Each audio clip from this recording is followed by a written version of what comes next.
Yeah, let's hope that this comes out. We had originally the Turkish Foreign Minister Çavuşoğlu wanted to come here, but of course, due to the situation in the country, he had to stay home. But let's hope that this will lead to something, because this border was closed for far too long, and we have to come also to improvement for the relations there.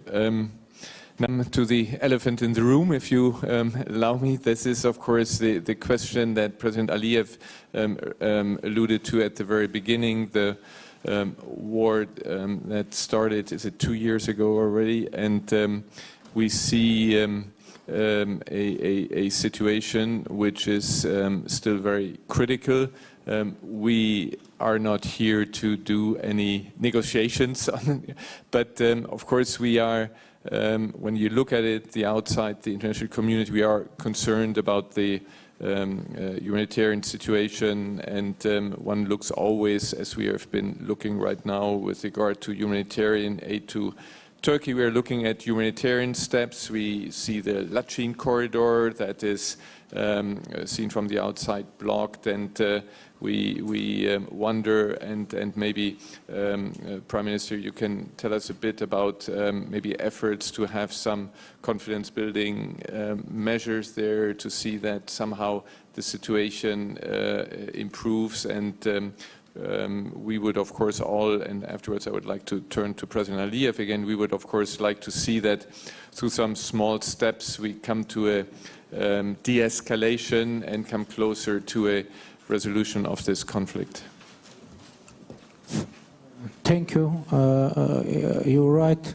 It's already 70 days that the Lachin corridor is blocked, and now, unfortunately, we have a humanitarian crisis in Nagorno-Karabakh and energetic crisis as well, because electricity supplies to Nagorno-Karabakh have been shut down, and the gas supplies as well have been shut down, and we counted, and during last 70 days the gas supplies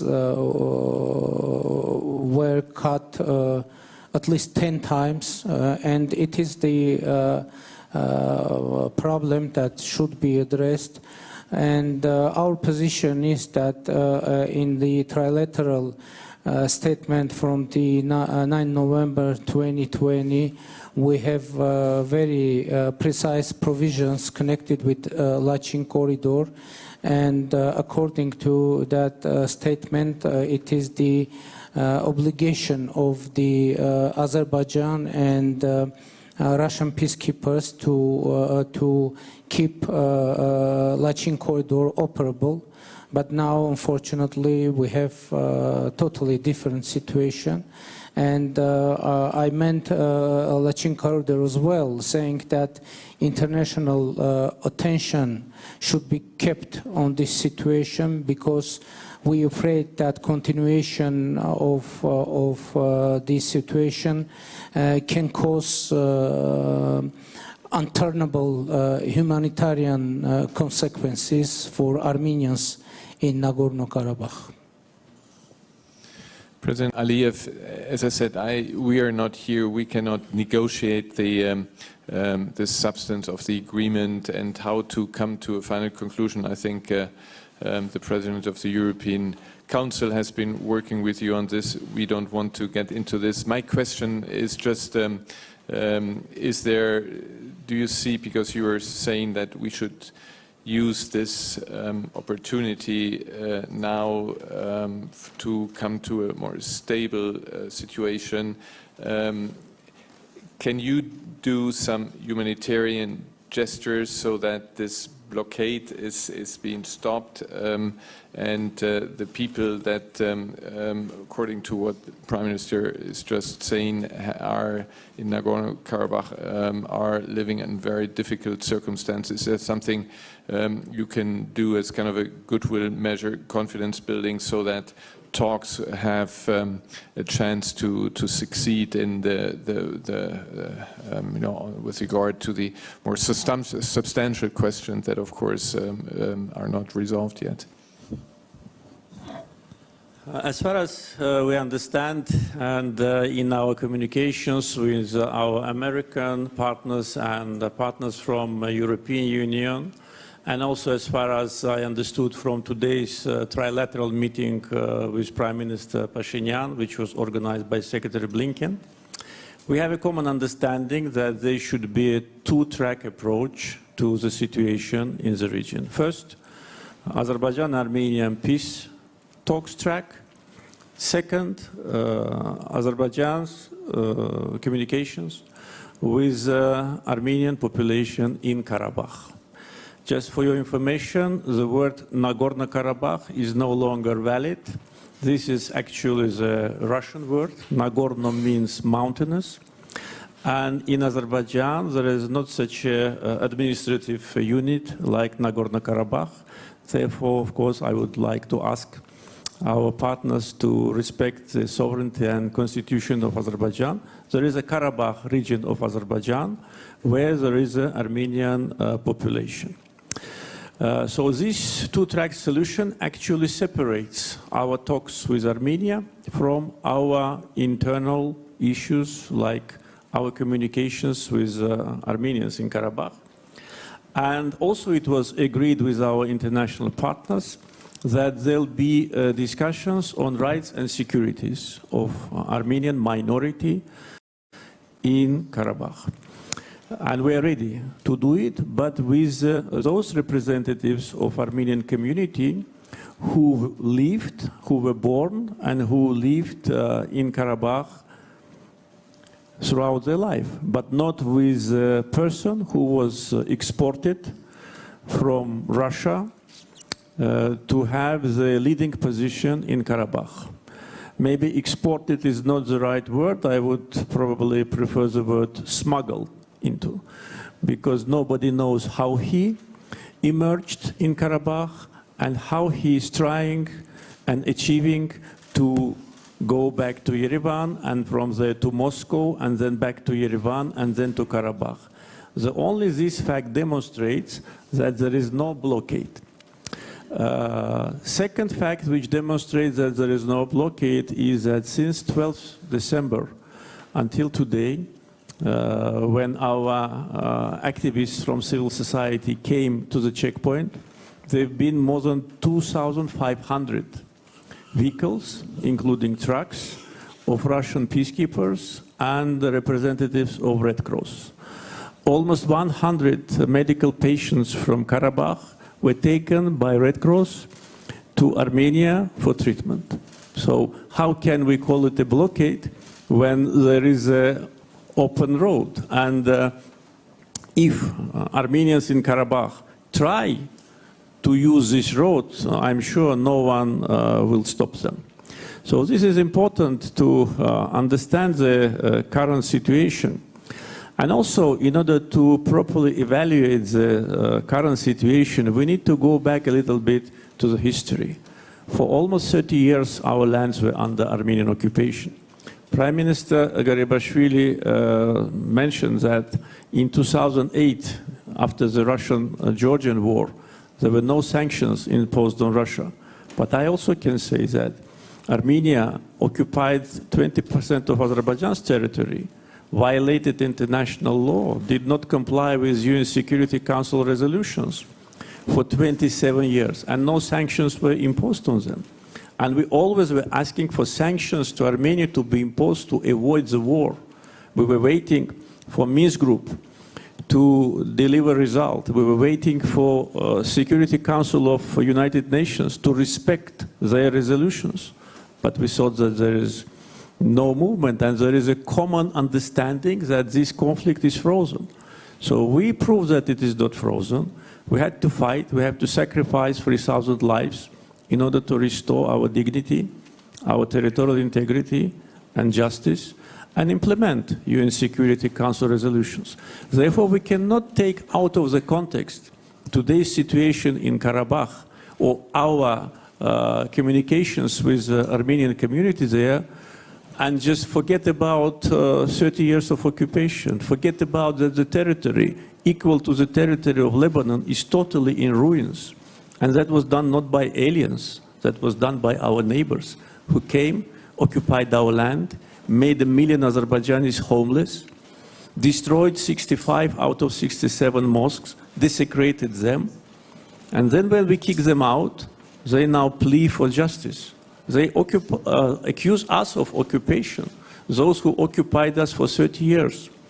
And also one thing is also should not be forgotten, that the Trilateral Declaration of November 2020, which Prime Minister referred to, actually de facto, is a capitulation act by Armenia.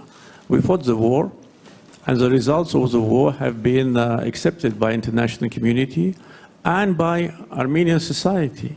And the best indicator to that was a new mandate which Armenian population gave to Prime Minister. And that was a mandate for peace. Therefore, we need to look to the future. And I think that if we look to the future, and today is, as we discussed just prior to the session, is a historical day because for the first time 3 leaders get together in the independent countries. There was cases like that during the Soviet times. And we should not miss this opportunity. Karabakh Armenians are Azerbaijani citizens, a minority. Azerbaijan is a multi-ethnic country, and all minorities in Azerbaijan enjoy same rights and privileges, including cultural, linguistical, and any other, and also security. And we're ready to start practical communications with representatives of Armenian community in Karabakh. And today, in front of Secretary Blinken, I told my Armenian colleague about that, but we can do it only when Russian citizen, criminal oligarch, person who was involved in money laundering in Europe, Vardanyan, is out of our territory. Now, as I said, we cannot negotiations here, but I would like to give the Prime Minister Phashinian, a possibility to react to what he heard from President Aliyev. And then also I would like to give the audience, of course, a chance to ask questions and to the panelists. Prime Minister. Thank you. About Nagorno-Karabakh, you know, President mentioned trilateral statement, and on that trilateral statement we have provision, and we have Nagorno-Karabakh on trilateral statement, and we have signature of the President of Azerbaijan under this document. And we have Lachin corridor that should be freely operable. And by the way, according to that trilateral statement, out of control of Azerbaijan, and it is according to the signature of President of Azerbaijan. And recently, you know, some Armenians children from Nagorno-Karabakh, they tried to travel by bus through Lachin corridor, and they were stopped and masked. Some Azerbaijani persons with masks intruded into bus, and children there were screaming. And that was the last attempt of the Armenians on Nagorno-Karabakh to freely commute through Lachin corridor. President Aliyev mentioned destroyed mosques. You know, I would like to say that in 2017, in Azerbaijan, several mosques were destroyed for building new roads. And President Aliyev mentioned that several, I don't know how many thousand mosques that were destroyed. And by the way, in the Soviet time, And when in Azerbaijan, approximately 1,560 mosques were destroyed. And that it was the usual thing for Soviet Union. In Armenian in Soviet time, churches were destroyed, mosques were destroyed, and you know, Armenians of Nagorno-Karabakh, they shouldn't pay the debts from the Soviet time. And you know, it's very important. It is very dangerous narrative, because I'm afraid sometimes there is an impression that Azerbaijan want to give some religious context to this whole situation. It is very dangerous. There is no any religious context in the conflict, and the proof is that that we have very good. And by the way, in our country, we have Muslim minority, and we have in our country acting mosque, and that is the reality. And you know, the wording of Azerbaijan, what is concerning. Using the wording of such kind of almost offensive wording, capitulation, etc. You know, from a side, it can be impression that now Azerbaijan want to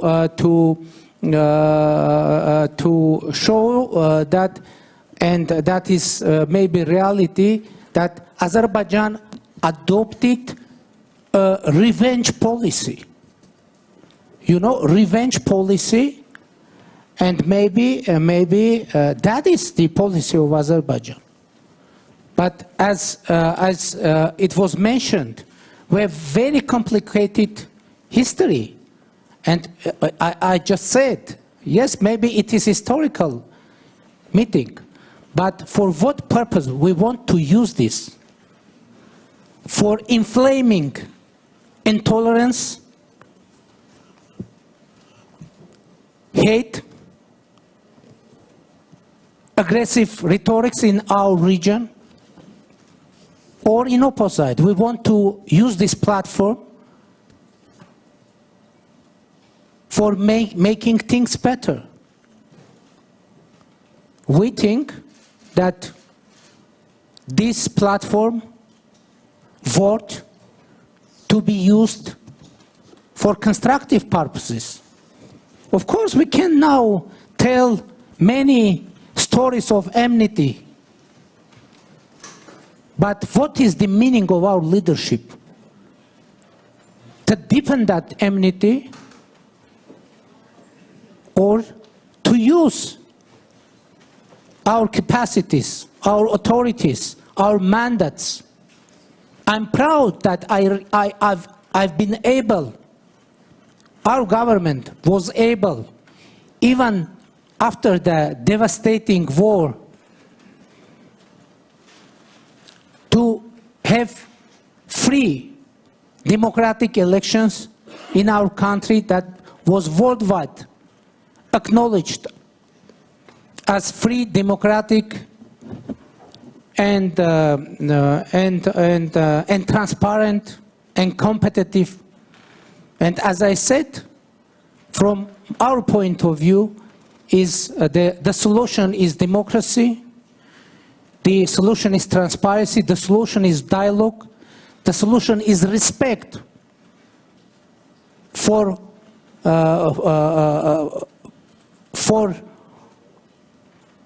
all countries in our region. And we are ready to work to that direction. Thank you.